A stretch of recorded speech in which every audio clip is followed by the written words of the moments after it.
I'm Rebecca Goldberg. I'm the Executive Director at Helen Diller Institute. And you've joined us today for Layers of Trauma, Path to Healing. I'm really pleased to welcome you to this special campus program with author and clinical psychologist Ayelet Gundar Goshen and Israel Institute visiting professor Yael Segalovitz. They'll be speaking about the fragile emotional state of Israeli society 1 year, literally 2 days after 1 year after October 7th, exploring in particular Gundar Goshen's clinical work with October 7th survivors, and also the impact of trauma and war on her own literary processing. This event is part one of a two-part series on trauma, grief, and resilience.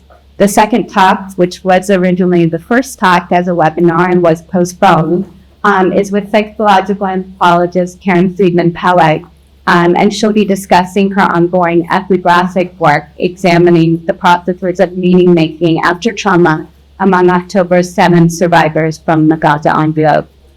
These are a few of the examples of the ways the Helen Diller Institute works to provide a rich academic forum for students and faculty and the community to explore the breadth and complexity of Israel and contemporary Jewish issues. At a time when polarization is more severe than ever, the Helen Diller Institute works to foster dynamic space where Berkeley students can engage meaningfully and constructively on the big issues of the day, in all their complexity, however challenging and contested.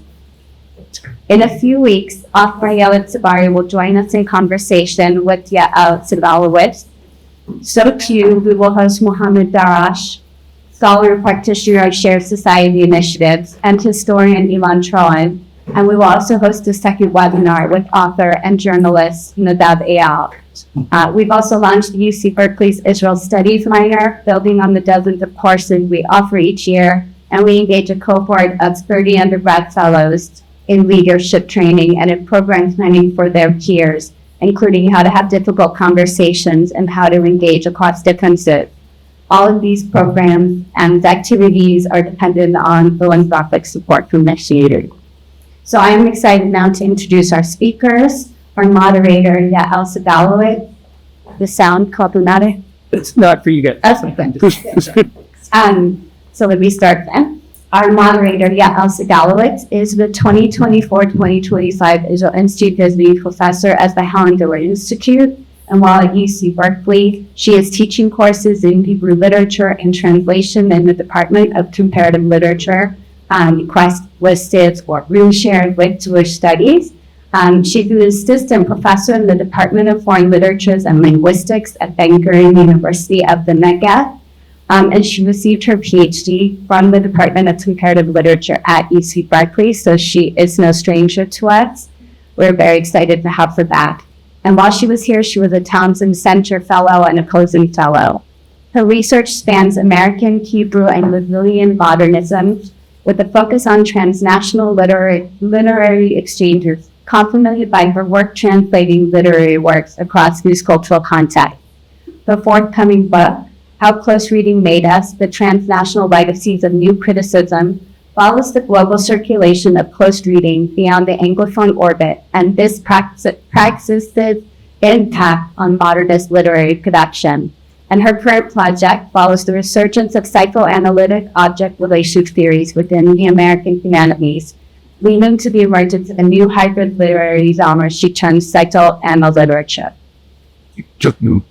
Our speaker, Ayelet Gundar Goshen, is a clinical psychologist and award-winning author. She is teaching this fall. She's teaching this fall at Stanford University, which is what enabled us to be able to host you in person, and we're very grateful. Her first novel, One Night Markovitch, won the Sapir Prize in 2012 for debut novels, the Italian Ade Rizzo Prize, and the French Ade Rizzo Prize. It has been translated into 14 languages. Gundar Goshen's second novel, Waking Lions, won the 2017 Jewish Poetry Wingate Prize, and the New York Times Book Review picked Waking Lions as the editor's choice, and the Wall Street Journal selected it for its best summer reads list.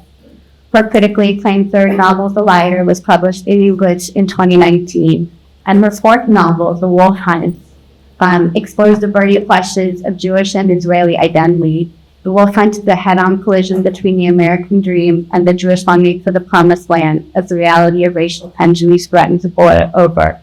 And I believe this was last year around this time that we were going to have Ayelet Gundar Goshen speak in person on Friva, and that transitioned to a really important Zoom webinar in the aftermath of October 7th. Gundar Goshen is a contributor to UC, the Cultural Frontline, Financial Times, Times Magazine, and the Telegraph. Please welcome our speakers. Thank you so much.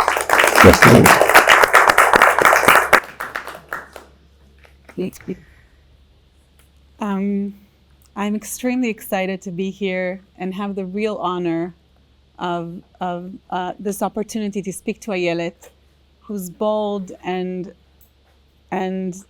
relentless voice, both in literary writing and in your clinical work and in your public writing, is truly invaluable in this moment. So, these close so people can hear you well. As you guys know, in Hebrew there is no term for small talk, so we will jump right into the conversation. And I want to start with a question of time. In a previous interview, you were worried that a year later, after October 7th, things might be forgotten, and that the survivors might be left behind when the headlines will move somewhere else. But what happened in reality is that it seems like nothing has changed, which is a paradox because everything is happening in a speed that is almost inconceivable, and that things also move backwards. That is, October 7th also becomes a product of things that have happened before. But at the same time, there is a stance of complete stasis, as if we are still on October 7th. So I was wondering first if you reverberate with the sensation that time has got out of joint, and if you feel that in your clinical work and in your personal life. So first, Sharon, thank you everyone for coming here today. And I will say, I will apologize a bit in advance that we talked, Yael and I, before I came today. We had a conversation, and I said that I still, a year after October 7th, and I still didn't find the right place to speak from.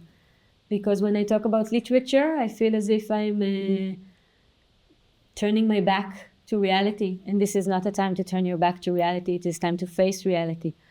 And when I turn my back to literature and I'm just with reality all the time, I feel like I'm cutting out a very important part of my humanity, of my identity. So I will try to do both, to talk with you today about literature and about real life and about things which are beyond fiction. And I very much agree with what you're saying about the sense of time. I think as a psychologist, but also when I read literature that deals with trauma, you see how the sense of time is turned to pieces the moment trauma occurs. So that instead of knowing where we are, what time is it, when, the fundamental questions, everything, suddenly moments can feel like hours, can feel like days, and suddenly days can feel like years, and the other way around. But at the same time, I think it's important, as an Israeli, as an activist, to remember that time did not stop, that we have hostages, that for them, time did not stop, and for them every day and every hour and every minute matters. And I think as long as we feel like we're frozen, sometimes we're too frozen to be active. We are too frozen to go out to the streets and demand a hostage deal from our government, for instance. So the ability to restore a self of time and to restore and to ask yourself what happened here, and to try to go through the timeline, which is something that I do as a mother with my kids. I'm trying to go through the timeline so that they will have a clear sense of what was before, what is now, what is the future. I told you when we talked on the phone, we got to Stanford a month and a half ago. And about 2 weeks ago, there was, we live in San Francisco, there was the Amazon delivery, and they rang the bell. And when they rang the bell, my 7-year-old ran down and he said, "Mom, is that a missile alarm?" And he wanted to run. And I said, "No, it's the Amazon Fresh delivery." And this was this moment when you felt as if time, the sense of time and the sense of place was just automatically erased. And for a moment, it wasn't a delivery of food. It might have been a delivery of bombs. And I think if this is his experience as a very privileged Israeli kid who is right now here, what is going on to us as a nation with our sense of time, with our sense of place, and maybe most of all with the sense of identity. What happened to Israeli identity, to Jewish Israeli identity after October 7th? Okay. So many questions that I want to ask you back, and I'm pondering which one. But I do want to go to literature for a minute. What I find most thrilling but also brave in your writing is that you touch on the most volatile social tensions with a really courageous voice. And one of the things that you do to us as readers is that you complexify or make impossible any categorization or clear one between good and bad, right? The moral and the immoral. We begin by thinking usually that the protagonist is the good guy or the good person, and slowly we come to realize that nothing is that simple. But it seems like in the reality following October 7th, there's a real need for people to be defined as good or bad, which is destructive in many ways. And I was wondering if there is a way for us to use literature in order to think outside these binaries, or perhaps this is the moment, as you said, that there is a divorce between what can be done in literature and what can be done in real life. Yeah. I think maybe this is the time that you need literature more than anything, because literature dares to imagine something different than what we have right now in front of us. Because I think I will give a few examples as a person, as a therapist, and as an author. As a therapist, one of the things I do when I work with survivors of October 7th, I work mainly with survivors of the Nova Party, is to write down the story of what happened to them in October 7th. First, the basic facts, just to put the facts together, to know what happened at every given moment, so that the trauma won't be beyond words, won't be this thing that cannot be even put into a name. We have to be able to give it a name. We have to be able to give it a shape, because something that is nameless and shapeless is everywhere. Something that is set in a time and a place and happens to someone, and there's an identity, there is someone experiencing it, rather than feeling like it happened and I felt like I'm no longer myself, as this is happening to somebody else. This is dissociation, the moment that we are cut from our own memories, from our own body. And then when we go through the narrative, and it's a terrible narrative, but still to be able to put it into words, to put the narrative into words, is to shift from the physical embodiment of the trauma, the shaking, the crying, the breathing, into something that has a symbolic, that can be represented, that can be thought over, that can be fully felt, and later, with God's help, that can be gradually processed. Now, to process something doesn't mean that it takes away the pain, but it can be the difference between suffering from PTSD, from post-traumatic stress disorder, and between being in severe pain, even agony, but yet being able to cope. And one of the things I ask my patients when we finish talking about October 7th, when they finish tell their story about what happened to them in the Nova, I'm asking two fundamental questions. One was, if I met you before October 7th, who did you want to be when you grew up? How did you imagine your life a year from now, before October 7th? And this is to remind the person that we are not just, or she is not just, the victim of the Nova Party. There is something very tricky in the identity of the victim, because you want to be validated, you want people to show solidarity, you want people to believe you and to realize that you are a victim of terrible violence. But at the same time, if you're limited to the identity of a victim, if everybody look at you as the ultimate victim, then you're deprived of every other identity, because you're not just the survivor of the Nova massacre. You were someone before that. You have an identity which is not the identity of the survivor. This is not fair to be limited, to be reduced into the identity of the survivor.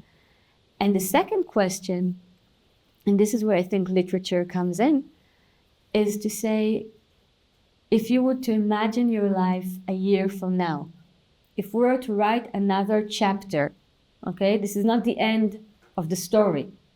October 7th is not the end of the story for those who managed to escape the site of the Nova.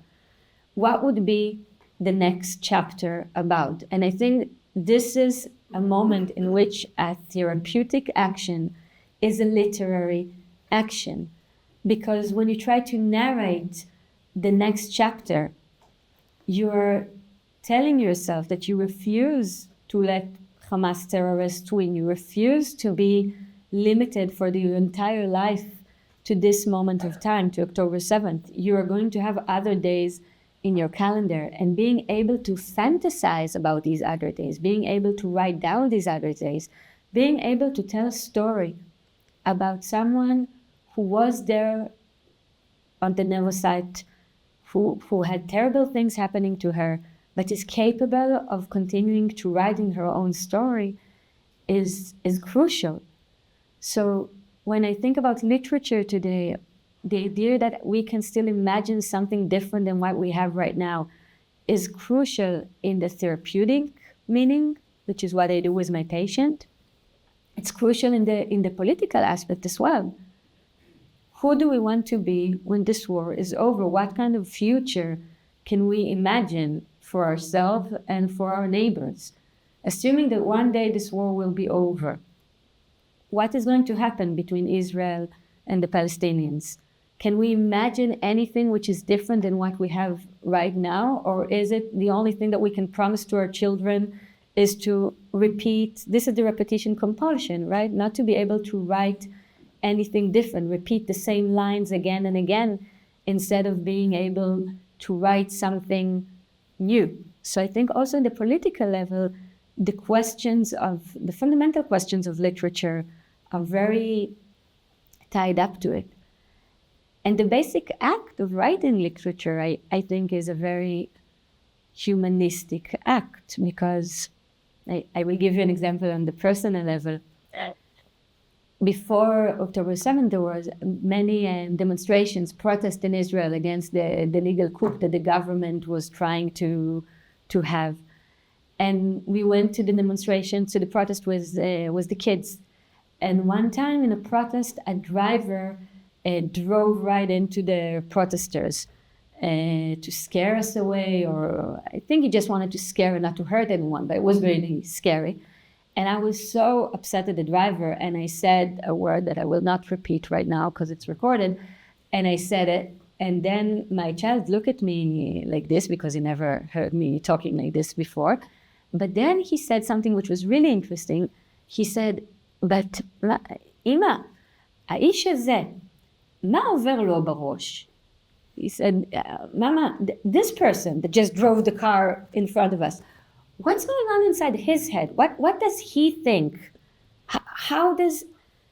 And I thought, wow, this 7-year-old just did his first literary act, the act of trying to ask what's going on in the mind of the person who is not me, who is right now the ultimate other driving the car, racing us. And I thought he taught me something that at that moment, I was so furious, I wasn't able to do. The idea of trying to imagine the world through the eyes of the enemy.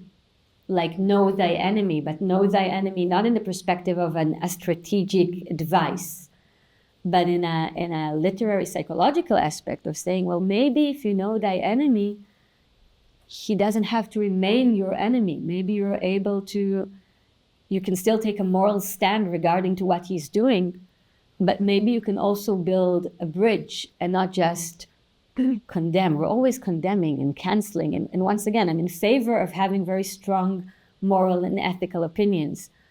But if you want to change anything in reality, it's always about building bridges to the people that you hate the most. It's not about canceling them, because people we cancel, they don't go away.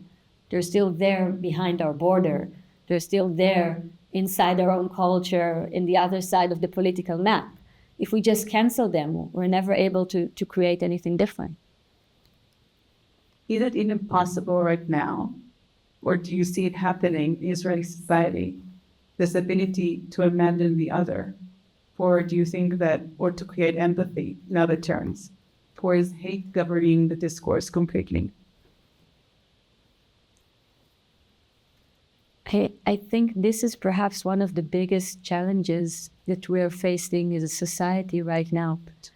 The challenge, it's not just about survival, it's also about the character of what happens to us as we struggle to survive, what happens to us as we struggle to restore peace in our borders. How do we maintain the sense of who we are and who we want to be?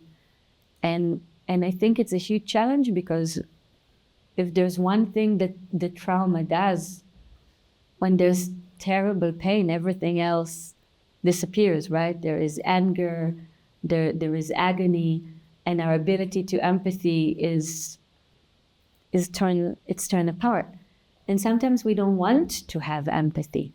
Sometimes the mere question of what's going on in their mind is considered anti-patriotic or anti-solidarity, as if saying, I don't want to imagine what's going on in the head of the people across the borders, because maybe it will mean that I'm not being in solidarity with our hostages or with people who are risking their lives right now for my sake.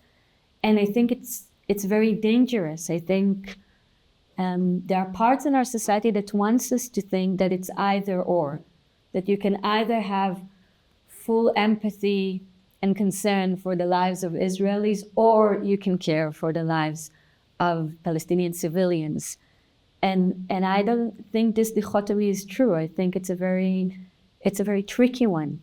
And I think the possibility to insist that you want safety to my kids, to my relatives in the north, but at the same time that you still want safety to Palestinian population, I don't see it as being anti-solidarity with Israel. I think this is maybe the one way to get Israel to a safe place, is to acknowledge the fact that there will have to be a sort of agreement to make it a safe place for everyone.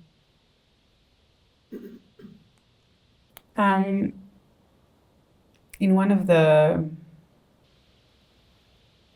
strong moments in the novel The Wolf Hunt, and I know that was also a strong moment for you, you describe the relationship between Israeli citizens and their state as a relationship between two partners in an abusive relationship.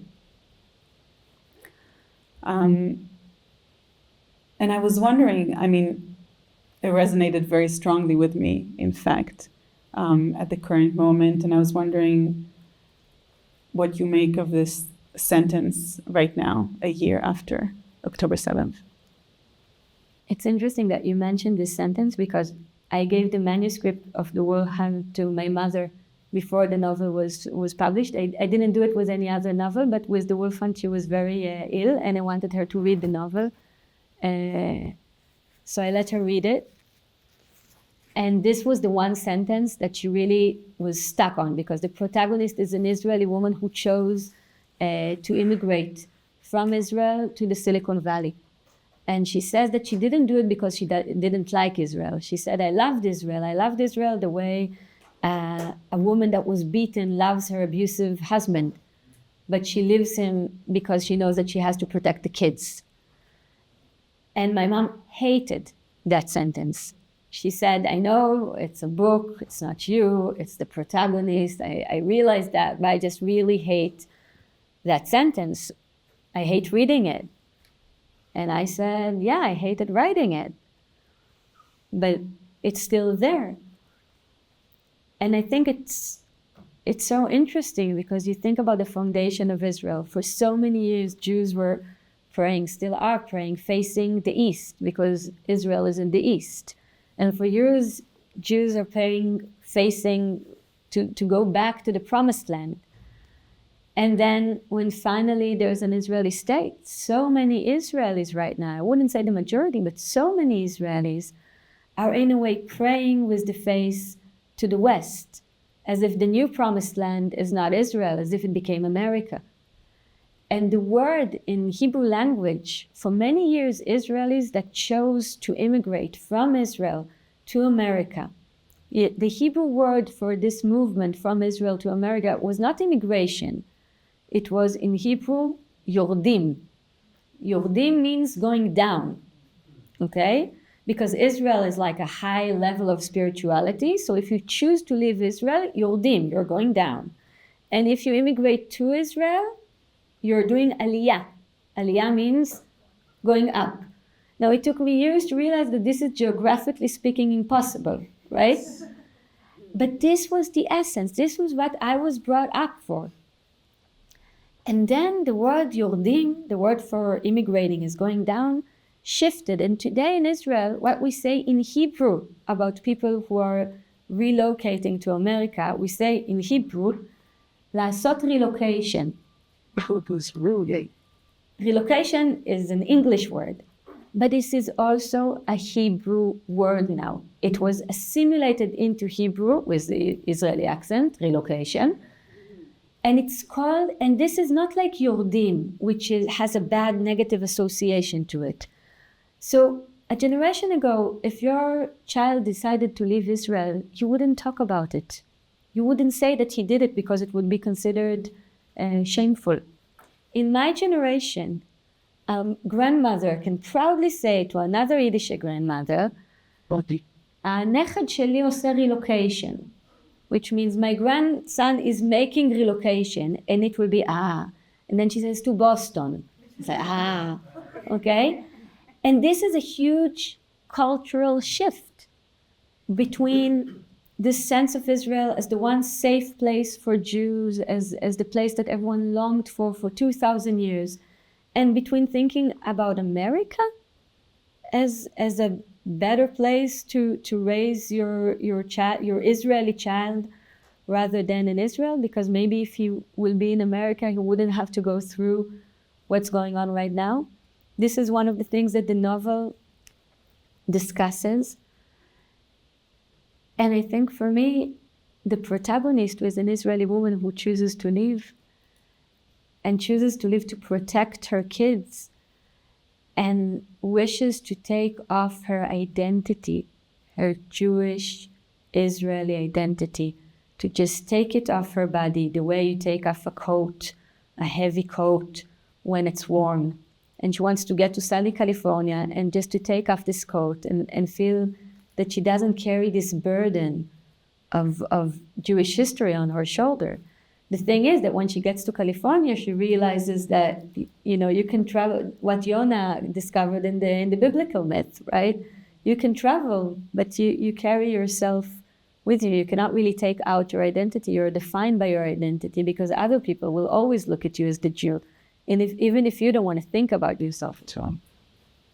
So this brings me to the question of translation. I don't know how many of you know, but the original title of the book, The Wolf Hunt, is Relocation. And then I opened the book in English and I see that the term relocation was translated into English, into The Wolf Hunt. So I was wondering, right, just like Lilach, the protagonist, is trying to translate herself into a different cultural context, what has happened in the process of translating the title? I think it was very interesting because my American editor wrote to me and she said, we have to change the title because relocation is not a meaningful word in English, even though that's the language, as it is in Israel, because it carries associations to Israelis. It's like, imagine the word, Gliden? Golden, like the word is written in gold. Gilded. Thank you. Two Israelis trying to negotiate A word. And it doesn't carry the same associations as it does to Israeli readers. Right. And I'm thinking, when we discuss trauma, one of the things when you try to write it, it's always about the question of how much can I convey in words and what gets left outside. One can tell you, I'm going back from literature to psychotherapy, people can tell you the story, they can tell you the facts, and they will still feel like everything is left outside of the room because you don't get the smell, or because you don't get a tiny element that is beyond the language, and that's the one thing which is the most essential one. And this challenge of translation in literature and in psychotherapy, what do we need in order to feel that our experience was fully translated into someone else so that he can really, really understand what happened that day? When we deal with trauma, one of the things is that survivors of the terror attack of October 7th, like the Nova, they come back and everyone cares about them and everyone wants to help them. But at the same time, we were not there. And then you feel as if you're an outsider. You're hugged, but you're still an outsider because you know things that other people don't know about life, about the human body. And you go to your own therapist and you want to share it with her, but at the same time, I remember having a patient telling me, I can't tell you everything because then it will damage you, and I don't want you to be damaged because I need you as a therapist. If I tell you everything I saw, you will, if you're not fall apart, then you're a robot. If you're a robot, I don't want you as a therapist. If you fall apart, I just lost my therapist. And this person does not share the story, not with his wife because he doesn't want to burden her, not with his parents because he doesn't want to worry them. And then you're not just doomed with the experience, but you're also doomed with the sorrow of carrying it. And then this question of how can I shift it from my own experience to someone else? And who is willing to take this burden together with me is a crucial one.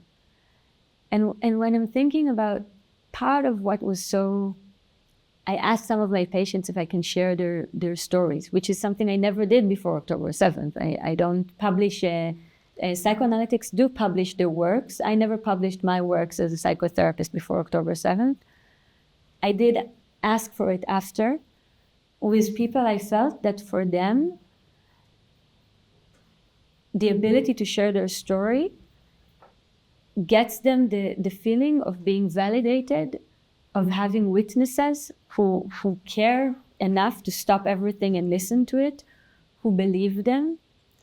And even I think for the patients that chose to share their stories, I think it was meaningful because despite the fact that it will always be lost in translation, it will never be put into words, the fact that people are trying again and again, they're there and they're trying and they're willing to try to realize what happened there. And they're willing to stop their day in order to willing to give themselves as witnesses is very, very meaningful. So I'm thinking you're not always able to translate, but the fact that you're insisting on translating the experience in itself can give just a little bit of comfort. I hear you, and I again have the sense as if we're stuck in kind of a loop of time, because my mom used to tell me that my grandmother would not tell her anything of what she went through in the Holocaust.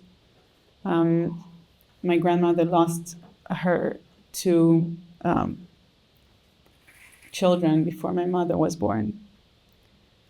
And that my mom for years thought that this is a form of alienation, and she realized later on that this was a form of love. right? She didn't want to scar her. And this is quite amazing. Maybe amazing is not the right word. This repeats itself almost verbatim in what you're telling us. Is this a repetition of Jewish history, or is this us telling ourselves that Jewish history is a repetition of trauma? Should we tell a different narrative? It's a good question that I'm struggling with as a mother right now, because I feel with my own children, this question of in which age do we tell them what comes with their history? And, you know, in Israel, and I'm sure also in America, we don't let them watch violent TV shows because it's too violent. We don't let them watch, my 7-year-old didn't watch Batman yet because it's too violent. And then you're thinking, if Batman is too violent, what would you say about Second World War? What would you say about the Shoah? What would you say about October 7th? So he's not exposed to fictional narratives, which are too violent. But then he goes to a history class, and, you know, he's a skinny 7 years old, and then you put on his shoulder the entire Jewish history, and that's a lot for a child. And with my own kids, they didn't have any anxieties, any nightmares, anything. And I could, the day my own daughter asked me for the first time about the hostages, the day she realized about the hostages, and that there were kids her age taken. And at first she said, okay, but they're with their parents, right? And I knew that this question will come eventually, and I knew that I'm not going to lie to her. So when she said, okay, but they're with their parents, and I gave her the answer, and from that day on, she started waking up in the night, being afraid that people will enter the house and take her. And you're thinking, if this is the weight of Jewish history, if this is the weight of repetition compulsion, what does it mean to choose to raise your child into this? Is it fair to do it to your child? But at the same time, I saw the power of literature again, because for her way of understanding that and coping with what went on was not through her mother, a therapist that was crying herself in this conversation. It was the next day she went to the bookshelf and she pulled out Harry Potter. Now, she read Harry Potter about 20 times before, and I didn't realize why now. And then she just started reading Harry Potter again. And we talked about it, and she says, look at Harry. Both of his parents were murdered. He knows, and he was able, if we're talking about writing the next chapter, that's not the end of the story for him. He was able to grow out of it. He was able to transform what happened to him to something that you can also, it doesn't take the pain away once again, but it gets another meaning beside the pain, another layer of meaning. And I think for my daughter, she got this from a fictional book. You know, she got it from witches, and she didn't get it from me. She didn't get it from reality. That's why I feel that books can be so comforting. Also at times like this, you think you're running away from reality. You're not running away from reality when you dive into a book. You're processing reality in a way which is safer. Other forms of art as well. A friend of mine who's working with survivor from one of the kibbutzes talked about how the kids she working with young kids. I work with adolescents and adults. And she's working with really young kids, and she talked about how she worked with a child that was evacuated from one of the kibbutzes after the massacre, and he kept building reshet lesal, a net for a ball when you want to play ball and you need to build a net, like to build something round so you can throw the ball into, like a house for the ball, I don't know how to say. And for 3 or 4 sessions, all he did was to say, this is not strong enough. We have to build a stronger one. And then he built one from different materials. This is not strong enough. This is not strong enough. And I said, because I don't work with kids, I said, okay, eventually you'll finish doing it and then you can start therapy. And my friend who works with kids, she said, this is therapy. it's all about saying this is not strong enough to block the powerful thing that's going to enter. It's not strong enough, and it's about me being there and trying to build something which will be eventually strong enough. The day in which we finish this is not the day that therapy starts. It's the day that this part of therapy ends, that we're safe enough to start playing. This is how you processed. So something that can be, for me, was blind eye. My blind eyes was just a kid's game, was actually a way of processing. I want to ask a difficult question. Not that so far it was easy peasy. But I rely on your book in doing that. We were talking about the victimhood or the trauma of Jewish history. And I was wondering if we feel too comfortable in the position of the victim. It's a very good question. The novel, the World Fund, I think, is very much about this, about the possibility that when we talk about our own trauma, as uncomfortable as it is still more comfortable than to think about yourself not as the victim, but as the aggressor. And it reminds me, I don't remember the name of the rabbi, and I'm sorry, I will look it up afterwards, but a rabbi that survived the Holocaust and had this very provocative quote in which he lost his family in the Holocaust, and he said, it could have been worse. And his pupils said, Rabbeinu, how can it be worse than that? And he said, it was worse if we were the ones doing it. Well, Patty. And I think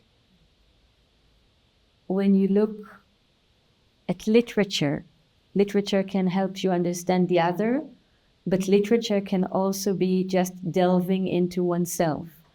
When you look at the political discussion over October 7th, I think we have to talk about Israeli trauma, but I think if we don't talk about Palestinian trauma, then we might be, I hope unintentionally, because if it's intentionally, it's a bigger problem, unintentionally doing the exact thing, which is using one trauma as an excuse to create another trauma. And then you're trapped in a vicious circle, and it's never going to end. Sure.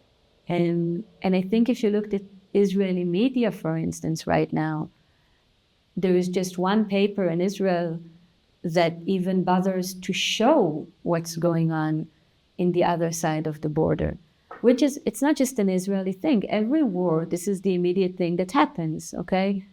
The people on the other side are portrayed as unhuman. This is what enables wars. And this question of how can you, at the same time, have an ethical stand so that it won't be just about understanding and not judging and not taking an ethical stand. I think this is dangerous. But on the other side, not fall into this role of dehumanization. I think it's a huge challenge that we're facing. There's another challenge, one of many, that comes about between the words that you're saying.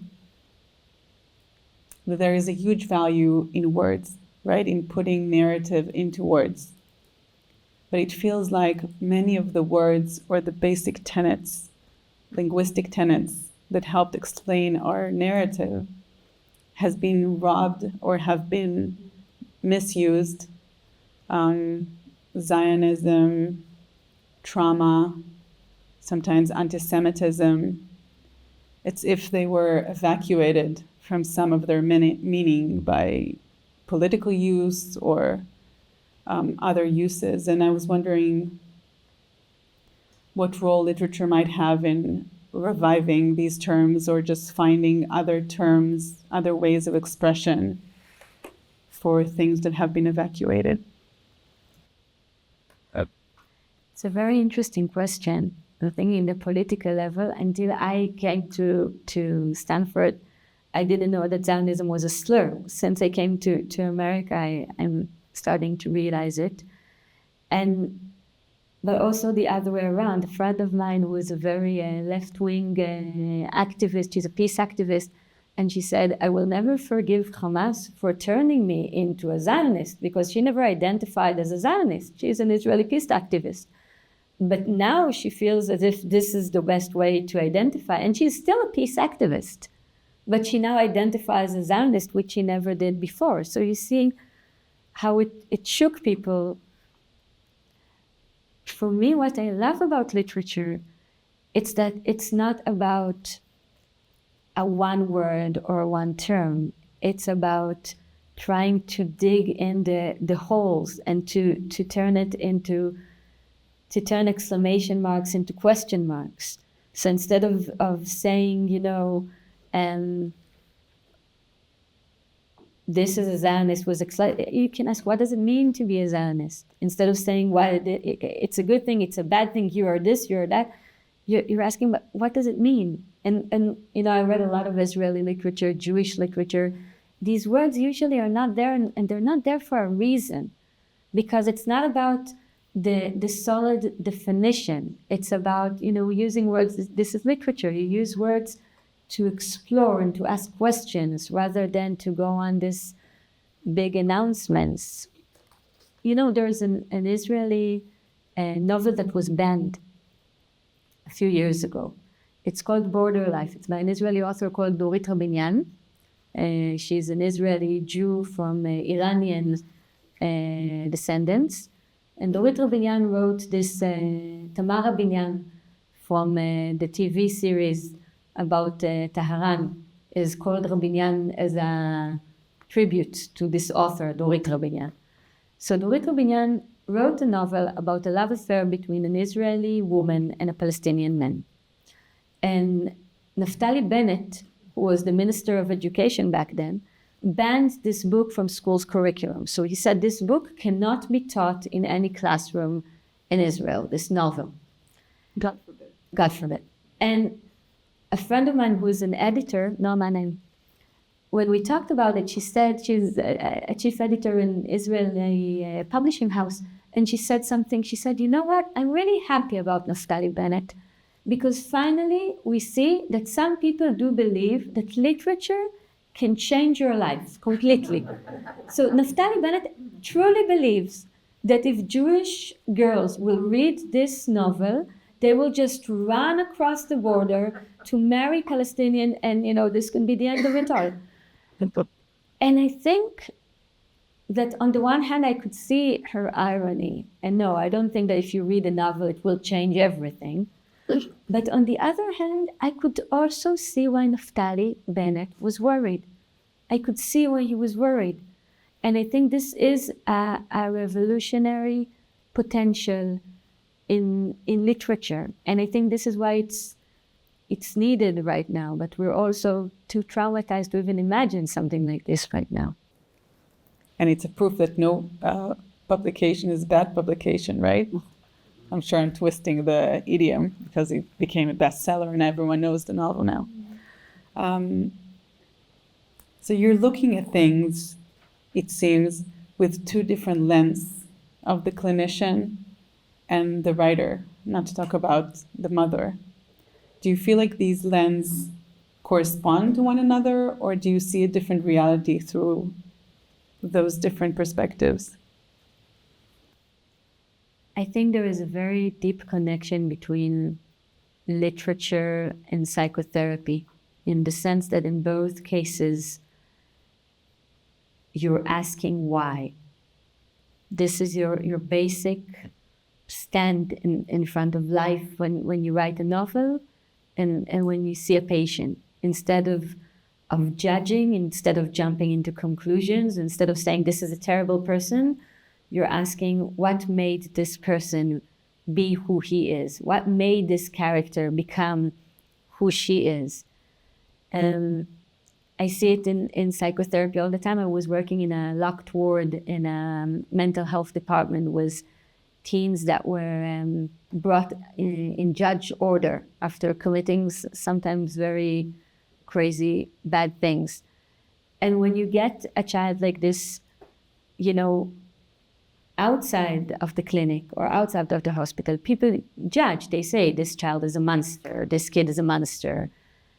And as a therapist, you don't have the privilege to say this kid is a monster. You have to ask yourself, no child is born a monster. What happened during the way to turn this kid to who he is? And I think this is exactly what literature does. And, Yehuda Amichai, the Hebrew, the Israeli poet, has this beautiful, beautiful line in Hebrew, which I think is one of the most beautiful lines written in Hebrew poetry, but it's also one of the most important lines for me as a therapist. And he says, in Hebrew, he says, "Gam ha'egros haya pa'am yad ptucha le'etzba'ot." The fist was the clenched fist was once an open palm. Anything. And this is, it's a line of poetry, but I think this should be written. Every therapist should have this in the room. The idea of when you see the fist, asking what happened to the open palm, because a baby is not born this, right? It's open like this, and then something happens. And I think if you're talking about shifting yourself from just the perspective of the victim into the capacity of thinking about it as something bigger than this dichotomy, right? Monsters on this side of the borders and lambs on this side of the border, then this line by Yehuda Amichai it demands you to search for context. Once again, not that you give away your moral stand about the fist. You can have a moral stand about the fist, but you have to ask what happened to the open palm. What about anger and rage and the impossibility to see the other within Israeli society? So not within and without the border. I think this is exactly what trauma does. It really cuts your ability to empathy. I think we all know it from our everyday experience, not necessarily traumatic experience, that when something is very, very painful, it's like my computer. When it's too much, I have this sign saying Windows is shutting down and everything is just shutting down. And to be able to have empathy, you have to have a sense of self, a sense of the other, a sense of time, a sense of place, all the things that are torn apart.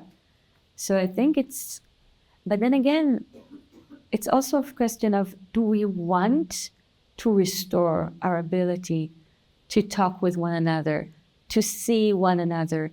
Or could it be that we just have so much rage inside of us that you have to blame someone? You have to take it out on someone. And if it's not the people from across the border, then it will be the people from across the political map. And if it's not them, then it will be your partner. But it will have to be someone. And I think it's very hard to resist it. There was a moment I met a survivor of the massacre from one of the kibbutzes in the south, and he was a peace activist. He would drive Palestinians to get medical treatments in Israeli hospitals. This is what he did every Friday for 30 years. It was his day off, and he would take this day off to go and drive Palestinians to get medical treatment. And then his kibbutz members were slaughtered and taken to Gaza. And then he said something that really stayed with me until now. He said, I spent my life trying to help these people, and then they came into my community and they killed my friends. And he said, I'm afraid, I remember that, he said, I'm afraid of the person they transformed me to be. I'm afraid of what I'm feeling right now to the people across the border. I don't want to be this person. And one of the things he asked was, am I going to stay this person right now? Is this the immediate response of rage? Or could it be that this is who I am right now, this person who is full of hate, that feels that. And I really admired him because I thought he is capable of looking at what's going on inside of him, and he's capable of being afraid of that. what happens if you're not scared of that at all? What happens if you think that this is a good thing? What happens if you feel that this is how one should feel? If you think that sometimes you don't need literature, that sometimes it's a very clear cut of good guys and bad guys, and this is the case, and that's why I don't want to even try to practice empathy, because empathy will weaken me. It will weaken my soldiers. It will weaken my stand. And it's very tricky. And I keep coming back to him and I keep asking myself the same question at the national level. Who did we become, and are we going to stay like this, or can we restore something more layered?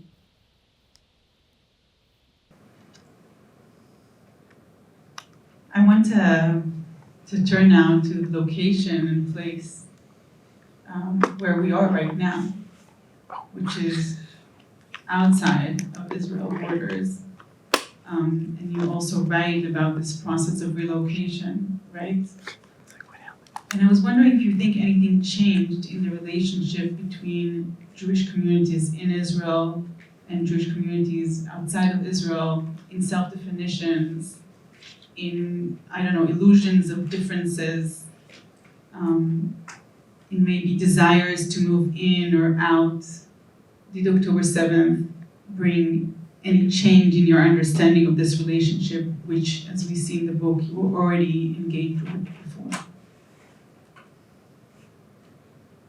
In the book, the Israeli mother, chooses to leave Israel because she doesn't want to raise her child in a place which is so crazy. And the craziest thing about it, this is what she says, is that everyone thinks that it's normal. And this is the protagonist. This is not me. I choose to live in Israel and I raise my kids in Israel. But this is her decision.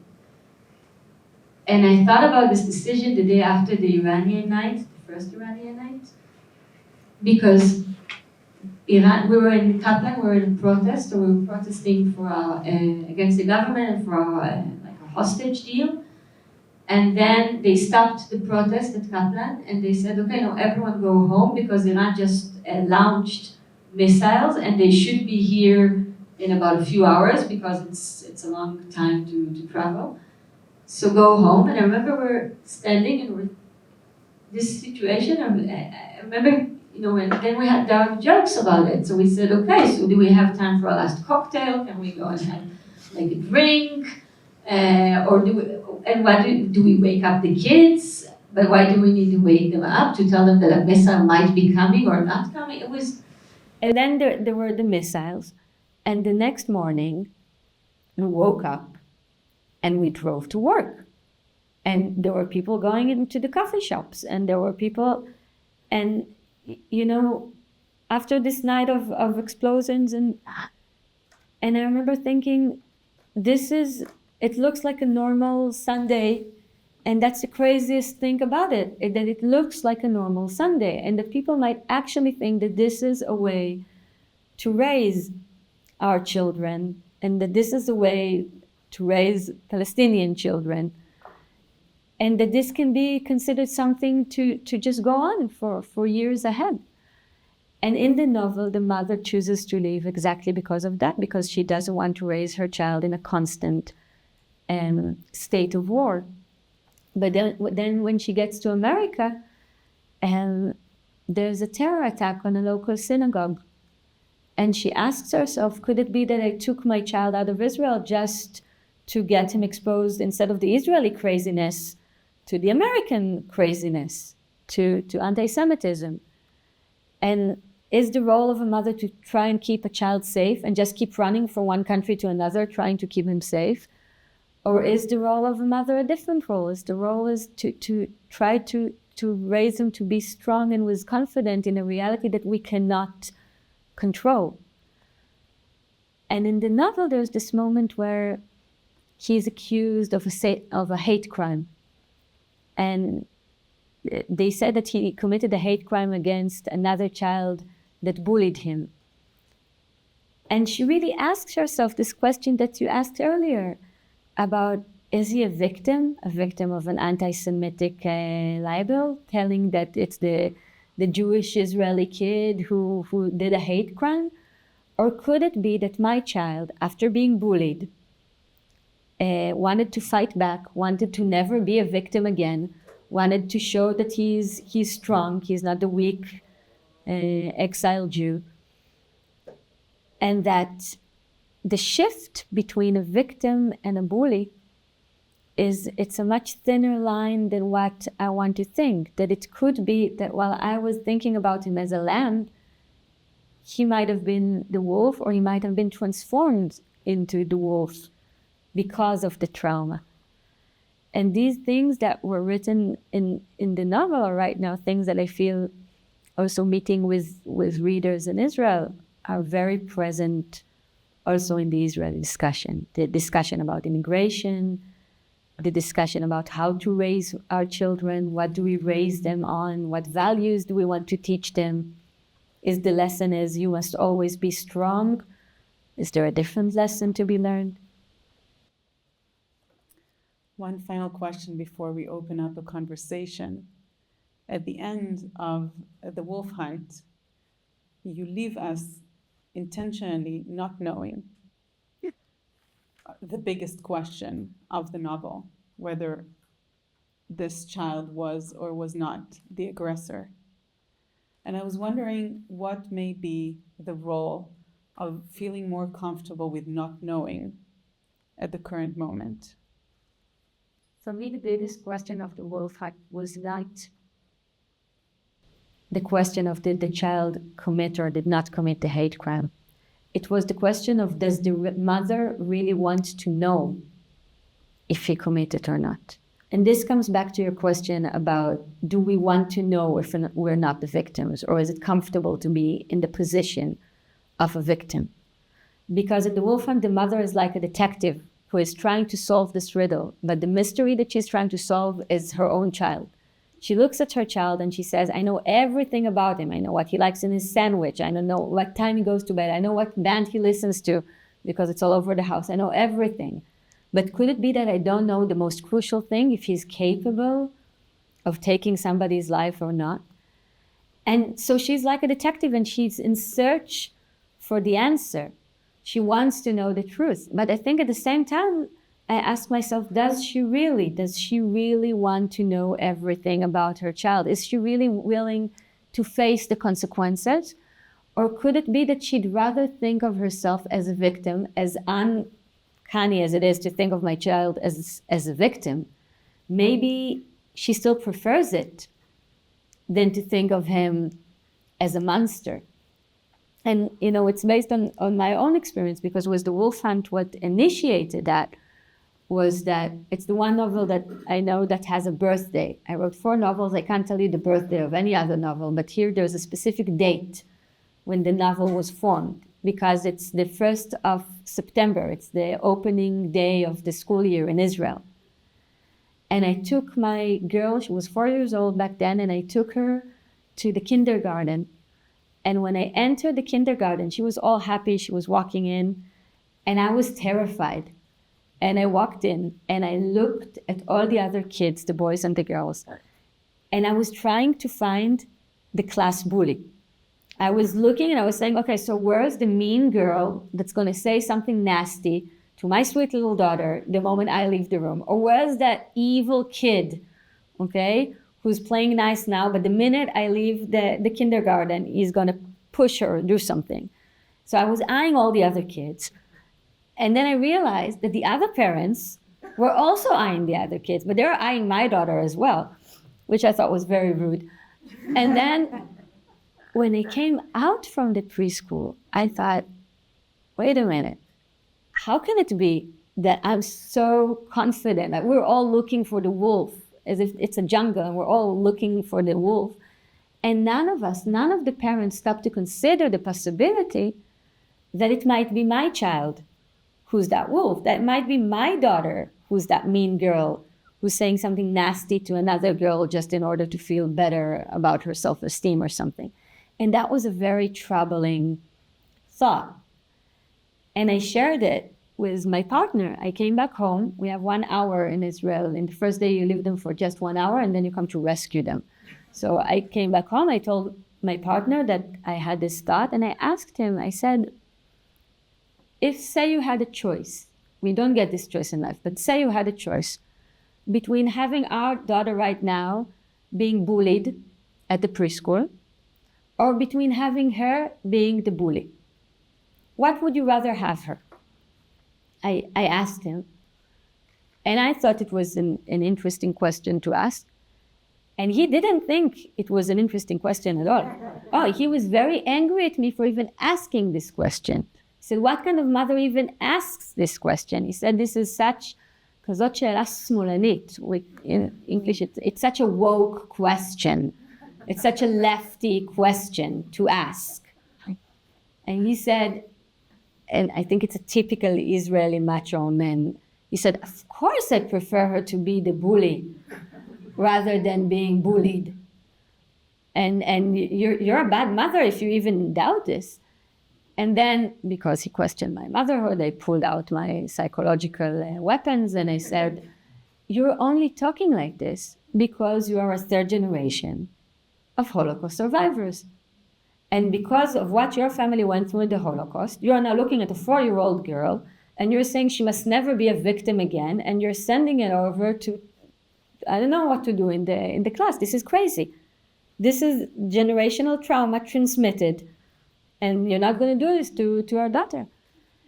And this was the moment that the novel was born, because when I came back to pick her from the preschool after this material, I don't know if you can call it an argument or a fight, but when I came back to pick her, I thought this question that I had as a mother of how much do I really know my daughter, in a split of a second, became not a psychological question about parenthood. It became a question about identity, about Jewish identity, about Jewish history, and also about, for me, you know, it's Tel Aviv, she's an Israeli girl. It wasn't anymore about her as a young girl. It was about her identity as an Israeli. And I think from this moment on, it was very clear that this is what the novel is about, this question of, do I want to be the victim? Do I want to be the bully? And even more than that, not just if the child commits the hate crime or not. Does the mother is she willing to face the possibility that he might not just be a victim? And I think for that there is a clear end, I hope, in the end. If not, you can come and we can negotiate. I can write it. Okay, great. Maybe we should open it up for other voices and questions. Thank you so much for being here. This is really enlightening and moving. A question I have regarding you said in the beginning, like, how is it possible to break these cycles of violence, right? I need to, you know, it's like repetition, and it just becomes more visceral, more violent, more absurd. And I saw there was like the Times of Israel Tigger about two hours ago, and the State Department said, like, what's the day after in Gaza? And they've been saying that repeatedly, and right, I think people around the world. And I guess this is from my consumption of like Israeli news media in English. Part of this like trauma is there a conversation even to say like, okay, we're not at a point that we can like be humanitarian like towards the enemy, but is there any sort of even practical, wait, what is the day after? I think this is a crucial question, and I think we are entitled to demand our government for answers, not just about what the hell happened on October 7th and how did we get to this point, but we are entitled to ask the question of what is your plan for the next day. And I think it's a very important question. And it doesn't depend only on Israel, of course, it depends also on the people on the other side of the border, but we have the responsibility in asking the importance question on our side of the border. And I also think that there is no such thing, in my opinion, as saying we are not humanitarian with the enemy, because we can always ask, okay, who is the enemy? Of course, Hamas militants, the people who committed the massacre, But I don't see Palestinian civilians as my enemy. And despite the fact that I do understand that in war there are civilian casualties, this is war, I do want to know that I live in a country that does everything in its power, that takes into account the question of how many, do we even care about the amount of casualties, or we just don't care? And I think this discussion is very crucial for the Israeli society. We have to have this discussion, because even if people will say, okay, we will go on with this war, you have to choose it knowing what you're doing to your own people, what you're doing to the family of the hostages, by the fact that there is no hostage deal. And also the question of what are we doing right now in Gaza. And I'm not a militant expert, but if there's one thing I hate is when people tell that if you're not a military expert, then it's just out of your hands, and you should let the military and the politicians discuss this. Because I'm thinking, I live in this country, I raise my children in this country, and we have to ask for information, and we have to ask for answers, and these are the politicians and the decisions that brought us up to this point. So we are definitely entitled to question them. And the these other question. Go on. Thanks. So it was really wonderful discussion. And I wanted to, you said in the beginning, and it's come up a little bit about building bridges to other folks. And I noticed that a few times you've been really clear to say Palestinian civilians. But also this other side where you're saying we also need to feel something for our enemies as well. And I know in our country right now, we're in this emulsion of where our neighbors are revealing their hatred for our children. Where there's these things where the idea of who is your enemy and who is a civilian can get confusing. And I wonder if you could just talk a little bit about, if we really are, like, what are the limits of that empathy? I think I will say something not about I'm not a U.S. citizen, so I'm looking from a side, but I'm thinking how often we shape our identity by, you can see it with young kids, right? My girl just got to preschool, to elementary school here, and the first day she knew who she doesn't like. So she shaped her identity first by who she does not like. Even before she made a friend, she made an enemy. This is part of walking into class, okay? You're looking at people and you're saying, okay, this person I do not like. It's like we shape our identity through, not just through the fact that I like carrots, but also through the fact that I hate cucumbers. And this thing that you see in the individual level, we use it again as groups to shape our identity. And it's not as if the differences don't matter. Of course, they matter a lot. If you're against abortions, then we cannot march together, okay? These are important differences. But if you're against abortions and we're supposed to run a country together and we're supposed to be able to build something together, then if I'll just say, he's an idiot, I'm not even gonna go into this discussion, it's okay if you don't wanna go into this discussion right now. But if I will never communicate to you, how can I try to persuade you that you're wrong? How can we run a society together if my way of dealing with people who don't agree with me is just to cut them off and go to a different channel or go to a different place or go to a different university, and then to be completely shocked when the elections come and wait a minute, what happened here? And I'm thinking, I'm part of the Israeli peace movement for years, and I think one of the biggest mistakes we did, I was in Germany meeting with Palestinians, and I was in the US in peace conferences, and I was in many things. I wasn't meeting with settlers, never met with settlers, with Israeli settlers in the Palestinian territories, because I thought I have nothing to discuss with them because we're in two different sides of the political map. But these are the people who are going to vote with me on the same election. And if I'm not communicating with my own people, and if I'm not trying to build a bridge, once again, this is not a bridge that's saying both opinions are equal. They're not equal. I think there's a huge difference, and I'm very proud in the place I stand. But I think cancel culture is dangerous because you cannot beat out an idea by ignoring it. If you want to beat out an idea, you have to face it. You have to talk to the people holding it. And you have to ask yourself, what brought these people to this position? And not to look from above at people, but to try to look at the eye level. I mean, I think maybe this is something that we're missing in our political discourse, at least. One of the questions that Yael asked you before was to consider things from the perspective of the therapist, the novelist, the mothers. And what all those perspectives share is the focus on the individual rather than on the collective.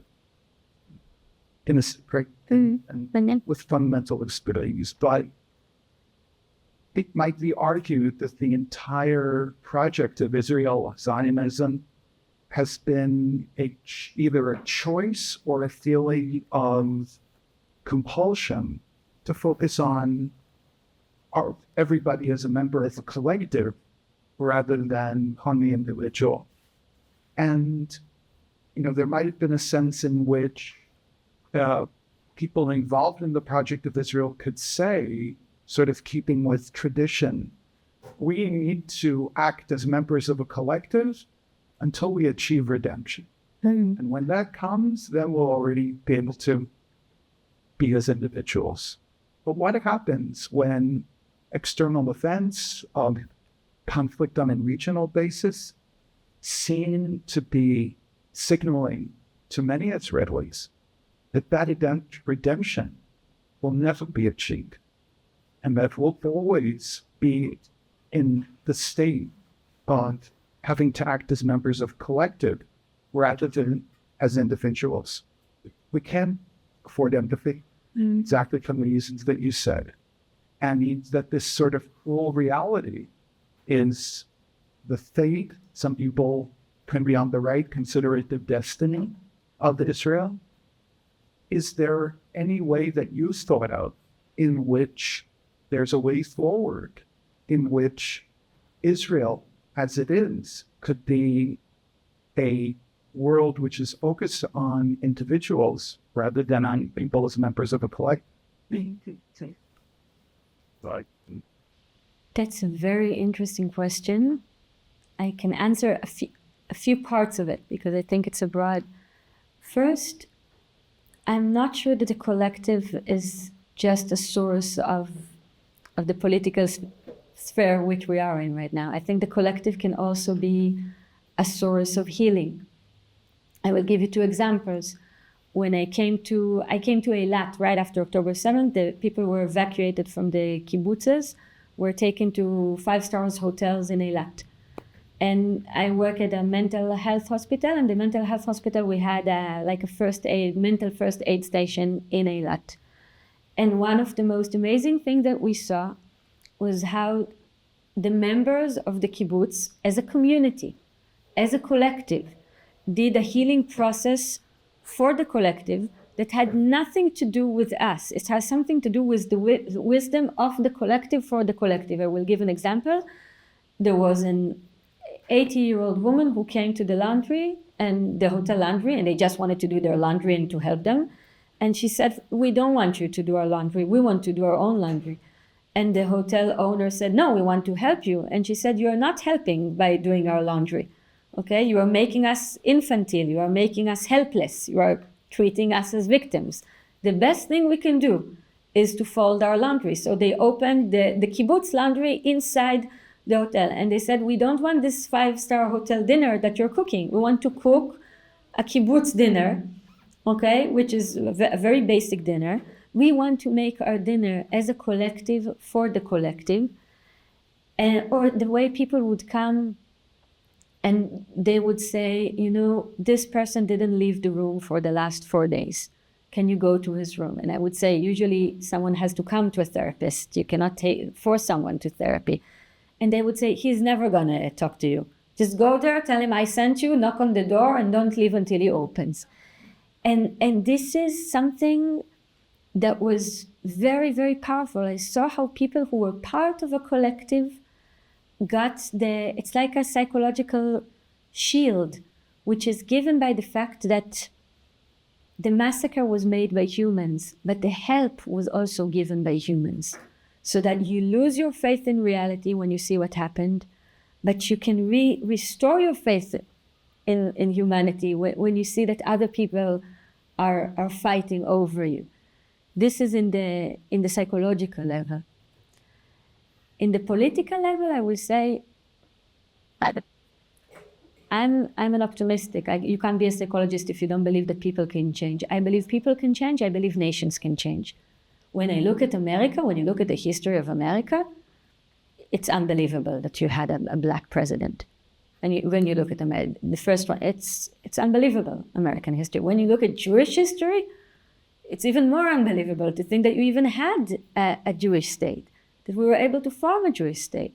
So we formed it, we ruined it, and now we can build it again. But if there's one thing that Jewish history taught us, is that you can build things again and again and again. I hope that we will build it better this time.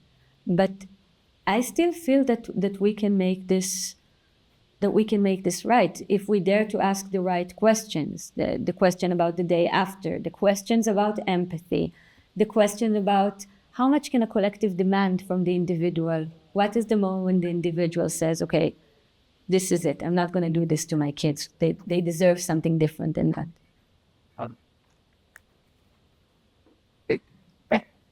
Thank you so much. The question that I did in the time, we know that in your field you have a lot of information and tools to deal with the trauma after the event. This unfortunate situation, it many to feel affected, but they are living still in a situation that's kind of vulnerable, not stable, but people might still have and carry with them current fears and so how you guys carry it? That's a very good question. That is one of our biggest challenge right now in the mental health hospital where I work. Because usually when you work with trauma, you're right. The first thing you say to a patient is, it's over, you're safe now. That's the first thing you say when you reach the scene. It's over, you're safe now, I'm here with you. I cannot say it to the members of the hostages' families, because it's not over. They're living in an ongoing hell. I cannot say to a mother whose child is right now in the border of Lebanon or in Gaza and is worried that something might happen to him. I cannot say it, to the people, to the displaced people. This is an ongoing situation. This is an ongoing trauma. And it's very tricky, especially with people suffering from PTSD, from post-traumatic stress disorder. We can make a lot of work, and then there's the Iranian night of the missiles, and then you reach the clinic and people are saying, you try to teach me that it's okay, that it's safe to leave the house, that it's okay to go out. You told me that October 7th is over and I can try to resume life. And yesterday, if I was outside of the house, I could have get caught by Iranian missiles. So either you're stupid and you don't know what you're talking about, or you're mean. But these are the two options. And it's very, very tricky when working right now in patients. And one of the things we're saying is, I cannot promise that there will not be another terror attack. I can promise that if we live our life in constant state of terror, regardless if there is a terror attack or not, that this is ruining. This I can promise, that not going out of the house for 4 months is devastating for one's mental state. Even if after 4 months there might be a missile attack. So we're trying to work with people to live with uncertainty. And I think there are a few things that can help with that, which are proved to help with it. And one of them is also practicing. People are practicing mentalization, people are practicing meditation, people are trying to go out and work. People are trying to not to freeze, I think. Not to let your soul freeze. If I may, take in a couple last questions. I have many that I will pick up set you. Yesterday on my way into the city, there was an interview with a survivor who had been a hostage, and I wanted to name her, but I don't remember the moment.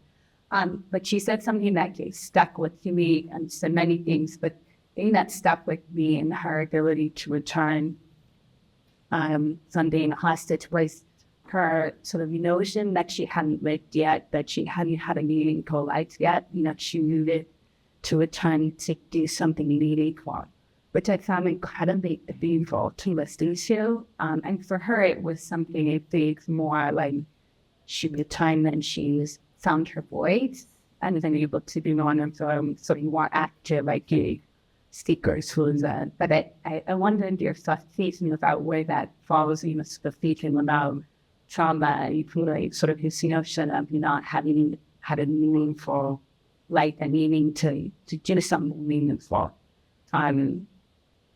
So that was what she prayed for when you should sort of think of that.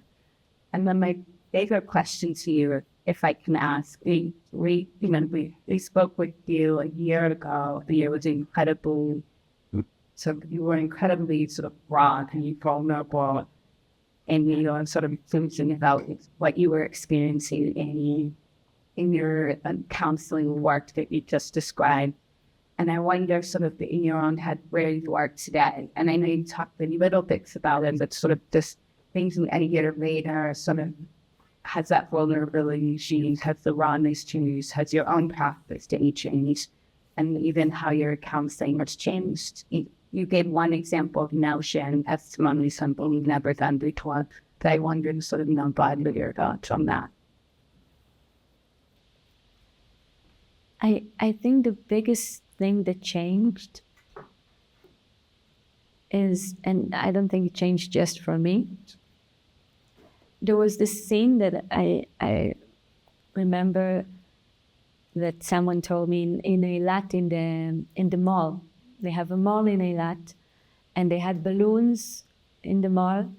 And then a few days after October 7th, people went to the mall to buy basic things because they were evacuated with nothing. And one of the balloons exploded, which is what balloons do. And there was a panic reaction. So a woman fainted and people ran away. And it was, people were sure that this is another terror attack. And this moment in the mall was, it's luckily that nobody had a gun. It was before Ben-Gurion started giving guns to everyone. But I think that what really exploded in this moment, and then I thought it was like a post-traumatic, I thought this is the reaction of people right after trauma, that everything is scary. But now I think this is not just the people after the trauma. This is the entire Israeli society, including me right now. This is my child with the Amazon Fresh delivery running down and saying, Ima, is this a siren? Should we go into hiding? And because we lived in a bubble, it was a balloon and it exploded. And I think, so with my own processing, I feel I'm nowhere near to finish processing it. And part of it is, like Yael said, is that it's still going on. The idea, not just that October 7th happened, but that our government didn't do anything possible in her power to get these people back. It's just another layer of trauma. The idea that an Israeli government will not do everything in their power to get those people back to their homes it's ongoing. I don't want to be able to process it because I don't want to come to terms with it. You see. And it's very shaky. I will say one thing about what you asked about meaning. And this is something that I see with survivors, and it's really, really impressive. These are moments that really fill me with something different than trauma. You see how when people find meaning in their suffering, they can endure and tolerate and bear. And you see it again and again with Nova survivors who can say, that even though my best friend was killed, I am the one to go on and keep on talking about her and making sure that her favorite track of music will be played in every party I will ever dance. I will go and I will ask the DJ. DJs hate it when you ask for a song. I will be the annoying woman asking for a song, and I will make her song be played in every party. So instead of survivor's guilt, because she started with survivor's guilt, how come I survived and my best friend didn't? I persuaded her to go to the Nova party. She didn't want to go to the party. And I said, nah, come on, it's going to be fun. I'm the one who brought her there. And then she's dead and I'm here. The moment survivor's guilt is transformed from survivor's guilt into survivor's responsibility. I have a responsibility. I have a role. Even if I don't believe in God, I have a role. My role is to make sure that my best friend is remembered. And I think the moment you have a sense of meaning, and you can generate different kinds of meanings, the moment you can find a sense of meaning, that you can try and start writing the next chapter, creating something new.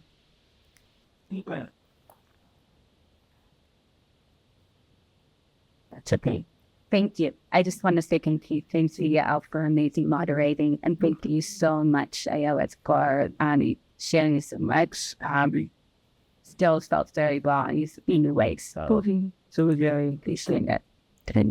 Thank you. Thank you for coming.